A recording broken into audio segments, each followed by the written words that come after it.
Now, meantime, while we have been frustrated and talked a lot on this show about all of the different impacts that are taking place, above all, the impact on kids is what I care about most. Kids should be back in school. They have to be back in school in regional areas, and they should be back in those metropolitan areas as well. It's a fight we will keep fighting. But I want to do something practical. So on Thursday, we are going to spend a big chunk of time on our show trying to raise money for the Kids Helpline.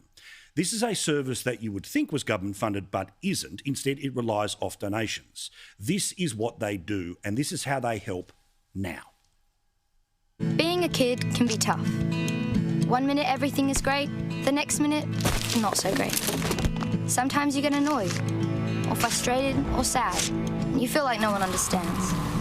Sometimes your parents are too busy. Not now. Or you've got a problem that you feel like you can't talk to them about. Luckily, Kids Helpline is there for you. Anytime, any reason. Maybe things are hard at home. Or someone you know is sick. Or you're angry or confused about something that happened to you, and you don't know how to deal with it. Whether it's about you, a friend, or someone in your family, you don't have to go through it alone. You can contact Kids Helpline anytime, for any reason. Even if you're just a bit sad, talking about it can make you feel better. Kids Helpline is there 24 hours a day, 7 days a week, to listen and talk to as little or as much as you like.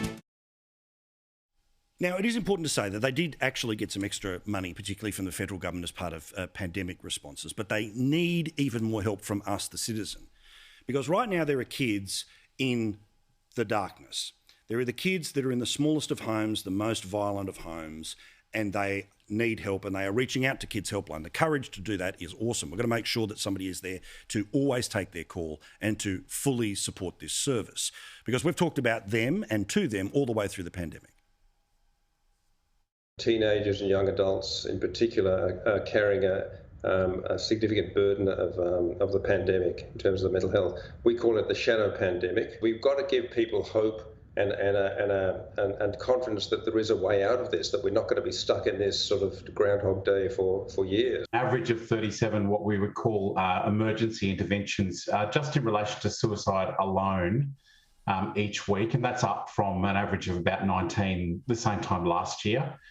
So it is a concern for us. Obviously, kids out there are struggling at the moment. It's the simple things like the impact of a loss of milestones and grief and loss around social isolation and not being able to be with their friends. Okay, so you've really got to try and say, look, I know this is difficult, it's hard, but we'll get through it. So there is this sense that all of us have about how tight we are locked in right now and about those kids that are suffering. So on Thursday, we're going to make this the main focus of the show, but I know there's footy and lots of other things that means you mightn't be watching us on Thursday night. So right now, live is this website.